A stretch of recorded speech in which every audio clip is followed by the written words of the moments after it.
சீர்காழி ஐக்கிய விவசாயிகள் முன்னணி சார்பாக மத்திய மைனாரிட்டி பாஜக அரசின் விவசாய விரோத பட்ஜெட்டை கண்டித்து பட்ஜெட் நகல் எரிப்பு போராட்டம் சீர்காழி பழைய பேருந்து நிலையம் அருகே நடைபெற்றது.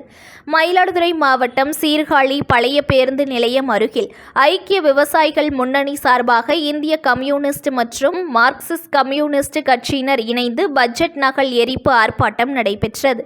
கம்யூனிஸ்ட் கட்சிகளின் வீரராஜ், செல்லப்பன், ஞான பிரகாசம் தலைமையில் நடைபெற்ற ஆர்ப்பாட்டத்தில் பாஜக அரசின் பட்ஜெட்டில் விவசாயிகளின் கோரிக்கைகளான லாபகரமான விலை, அரசு கொள்முதல் கடன் தள்ளுபடி, உரம் மானியம் குறைப்பு, உணவு மானியம் குறைப்பு, கார்ப்பரேட்களின் தலையீடு, மின்சாரம் தனியாரிடம் ஒப்படைப்பு போன்ற பல்வேறு கோரிக்கைகளை 2024 பட்ஜெட்டில் புறக்கணிக்கப்பட்டது கண்டித்து கோஷங்கள் எழுப்பி ஆர்ப்பாட்டத்தில் ஈடுபட்டனர். பின்னர் பட்ஜெட் நகலை எரிக்க முற்பட்ட போது காவல்துறையினர் எரிக்க விடாமல் தடுத்து போராட்டக்காரர்கள் கையில் வைத்திருந்த நகலை தண்ணீர் ஊற்றி நனைத்து தடுத்ததால் பரபரப்பு ஏற்பட்டது.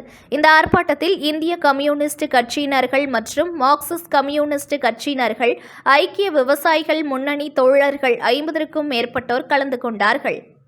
நியூஸ் ஒன் தமிழை லைக் பண்ணுங்க, கமெண்ட் பண்ணுங்க, ஷேர் பண்ணுங்க, மறக்காம சப்ஸ்கிரைப் பண்ணுங்க.